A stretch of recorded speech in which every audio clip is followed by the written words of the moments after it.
Valeo, vous connaissez j'espère, c'est un équipementier français qui fournit une voiture sur 3 dans le monde avec des aides à la conduite. Il développe notamment des caméras, des radars et des capteurs à ultrasons, des composants qui ont été produits en gros volume, déjà à 2 milliards pour les capteurs d'aide au parking. À Equipoto, on pouvait voir une BMW faire de la conduite autonome en marche arrière, démonstration. Je fais mon petit parcours urbain.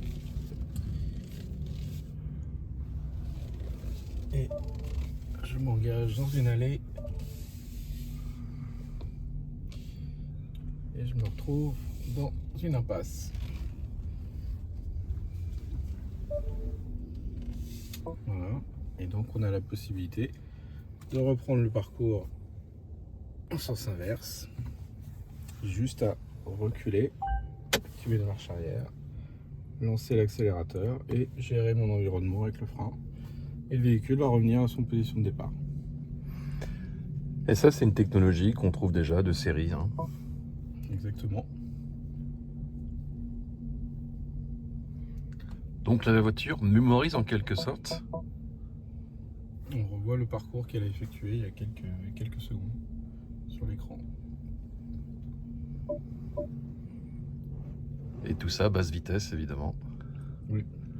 C'est de la manœuvre, donc elle est capable d'enregistrer les 500 derniers mètres sur son parcours en dessous de 50 km/h. Donc c'est pratiquement que pour la partie urbaine.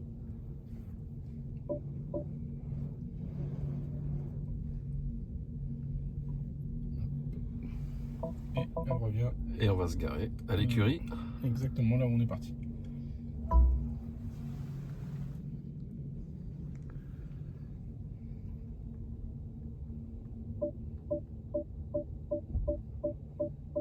Et voilà. Un autre équipement phare est le lidar, c'est ce qu'on voit ici.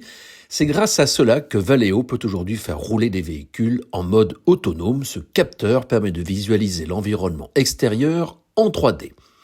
Nous voici partis pour un tour en mode automatisé dans Paris. Les images datent de 2018 et à l'époque, j'avais roulé à bord de ce véhicule. Je peux donc certifier que c'est sans trucage. Alors que certains s'extasient devant les images de Tesla traversant la place de l'Étoile, Valeo l'a fait 7 ans avant le constructeur américain. Autant vous dire que cette technologie s'est encore améliorée depuis. L'équipementier français fournit notamment Mercedes et BMW, les deux seuls constructeurs en Europe à avoir le niveau 3 sur une échelle qui va de 0 à 5. Tesla n'est qu'au niveau 2. Précisons au passage que Valeo est le seul à faire l'auto-nettoyage de ses capteurs. On change d'univers avec le système Panovision. Il s'agit d'un système d'affichage tête haute en bas du pare-brise.